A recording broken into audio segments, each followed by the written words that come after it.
Okay guys, we're back out here. It's Saturday. I've not brought the dryer in, but we'll get to it. Look what I did find. Ooh, guess what that was? Okay, it wasn't on the lift, wasn't inside the car, wasn't in the storage unit, wasn't in the Corolla, wasn't in the back of my Outlander. Didn't fall behind here that I thought it did. Wasn't in the tent where Junior told me it was. Okay. When Junior had rearranged all this to bring out the welder, okay, he slipped it into the toolbox and slid it to the back. And I don't even know why I looked under there. It wasn't like, oh, I think it's there. I was going through the drawers and I saw a little piece of plastic sticking out, so I went to pull it to throw it in the trash. And it was the corner of the bag. So, don't look like much, but hopefully when we're done it looks like even less. This is the part that scares a lot of people. This is the fun part. So when you get down to this, you got everything else done. So yeah, look at all the grease. We're gonna have to take care of all that. One wire in here was replaced when Richie smoked it, VW Rich. That's a long story. I had blown the master cylinder out on this car a long time ago. And the car, I left it at work, and we went to throw the master cylinder in at lunchtime. And Rich was tightening up the bolt. And whatever happened, he jammed one of the wires, and there's a fusible link that ran all the way to the solenoid. So, yeah, okay. With that, I'm putting on gloves, because I know this is that greasy shit that stays in your hands for life. And let's lay this thing out and see what we got. I think I'm just going to label this video Restoring a Wiring Harness, because there are some things here that you need to see, without a doubt. If you're looking to redo your harness and you want it to look like it was made that way, there's going to be a lot of wires removed, there's going to be wires added, but when it's all said and done, I want it to look like a factory harness. Okay, you can see all the gack. I'm not looking to totally remove the grease. I'm taking off the clumpy stuff. Basically, they fill in here, and they fill the hole outside to keep water from penetrating, moisture, anything else that can corrode the wires and get into the harness and destroy it. I'm wiping the camera. We got this side totally skinned, and as I go along, as I skin, I just put little pieces of tape there to keep the harness the way it was. Just makes it easier to remember everything. The other side of the harness is going to just get retaped the way it is exactly. So I'm not worried about this side right now. That side's going to be fine. All the modifications are going to be to this side. Okay, that's a good place to start. We could fine-tune a little bit more, but we got the majority of the grease out. There's going to be grease in each terminal, that's fine.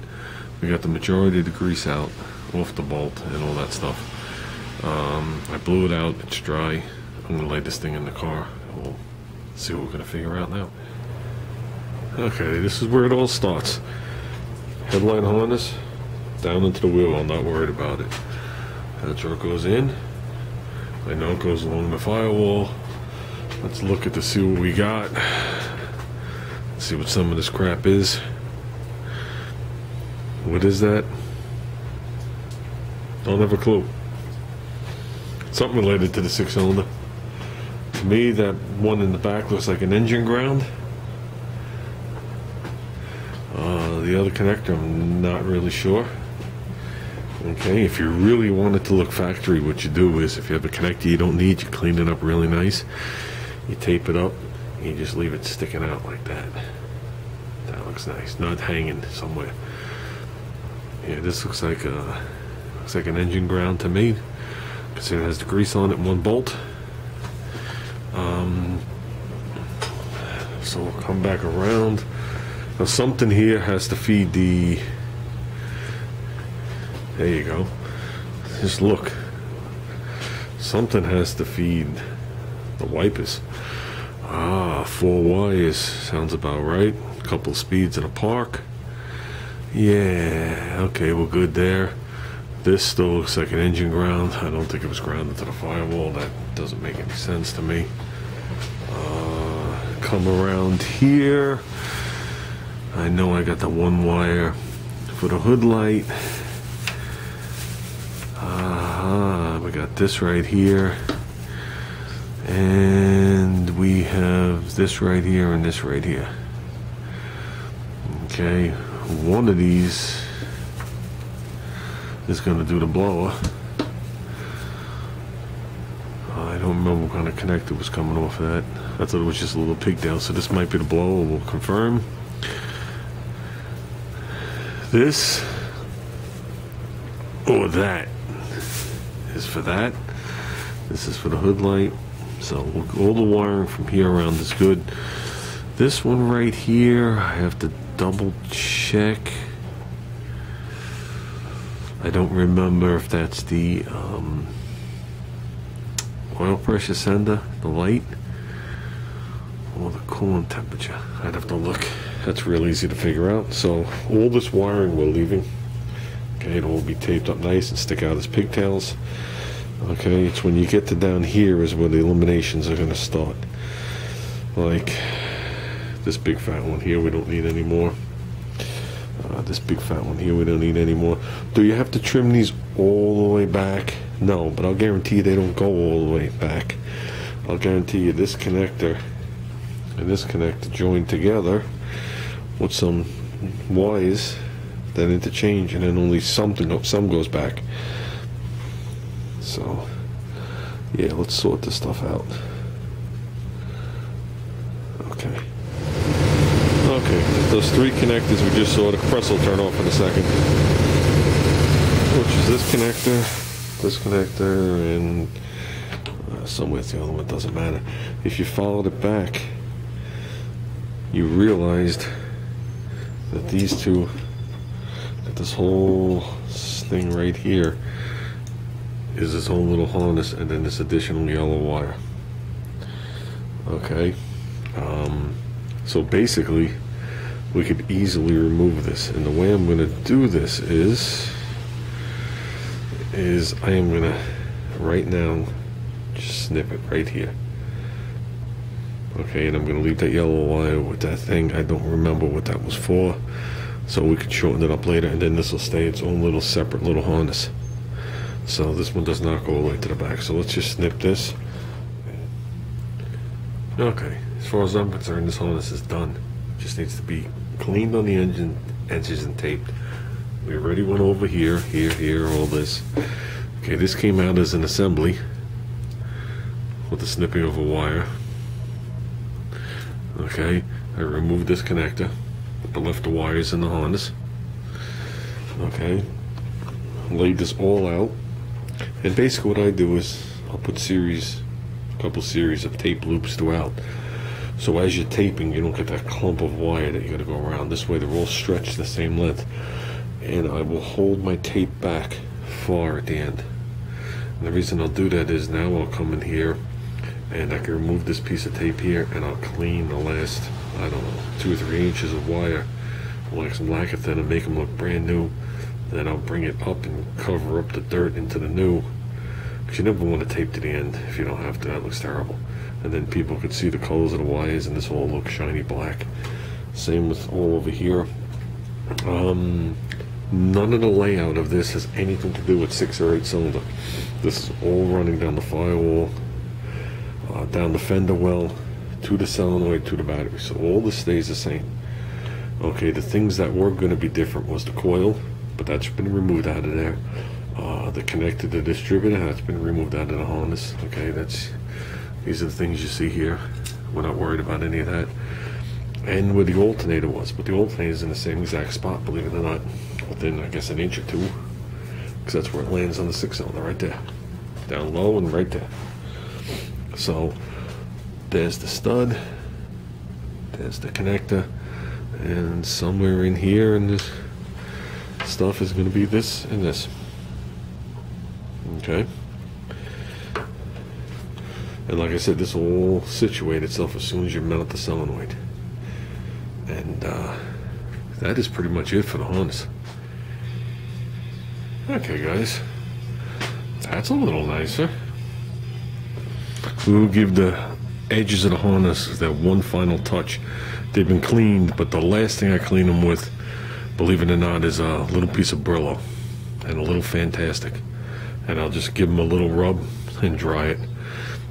But they have been clean, but if you clean them, like I said, with Lacquer-Thin, I don't want to keep going because that dries it out, but it will smear the dirt into it again.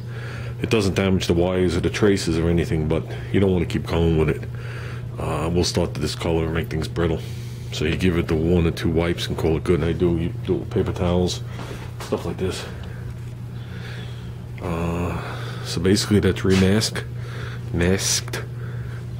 This is the headlight harness to this side, all the way to here, including the directionals, the headlights, the side markers, the horn. Okay, we got another side marker, headlight, directional, horn. I don't have a clue in the world. That's got to be, that's what a washer thing is. Any extra wires that I don't think I need, like I got this big long balloon and I have no clue what that does. If I find it's nothing I need, all you gotta do is nip it right there and you call it good. All the other ones, the little pigtail ones, they'll be fine if I don't use them. I'll leave them, I don't even care. But something like that hanging in the edge compartment's a no-no. Let's see if I can do something with this. I'm assuming this works. The car used to have a horn, but that's pretty nasty. I don't even want to bolt this to the car. So I'm going to see if I can find some kind of horn relay, or take this apart and clean it and restore it and spend 3 days on it. Got to get the solenoid. We got to get the solenoid. We got to do something with. I laid them somewhere. Give me a second. I'm getting old. These are what were on the firewall. I know there was at least 2 of these on the firewall holding up the harness, and the harness just laid and sagged. I'll take a measurement of these and see if we can get a couple of these. Plus, I know there was pushing clips on the sides. You got to make sure you get the right ones. I know I have ones that might be too big, they might be too small. I'm not sure if you guys don't know what I'm talking about. I know I got them. Yeah, I'll find them and show you what I'm talking about. Other blue, plasticky things. They clip into the hole, and then they come back around. They go inside themselves, and they support the wires. That's basically what's on the sides of the car. So I know they come in all different sizes. I'll see what's required. Obviously, this takes a small one. We'll see. We'll see what's required. That's why you have like the hole back there in the corner, and you have holes scattered throughout. Obviously, you can see where the solenoid bolts. Solenoid actually bolts up here. What bolts below it, I'm not really sure. And I could have sworn there was a tab. I think it's this car. Well, maybe it wasn't this car. One of them has a tab right above the master cylinder for the wires. That might be the wagon. Wagon has a harness that comes through the firewall. It doesn't have a connector, not a GM style harness. So, but that's nice and neat back there, nice, neat and clean. That stuff fades away when you put the hood and hinges on anyway, but it's good. So this is not what I had planned today, but since it's raining out, I didn't want to put the fenders outside again. So I did what I could do, and whatever. It's all got to be done, right? I'm just sick of all the stuff that's like 90% done. I want to start finishing things. With that said, I went to get the gas pipe for the dryer and forgot to measure the one I had. So I think we're going to spend the rest of the night working on that, guys, and that's going to be it. So we're not going to bore too much more on this.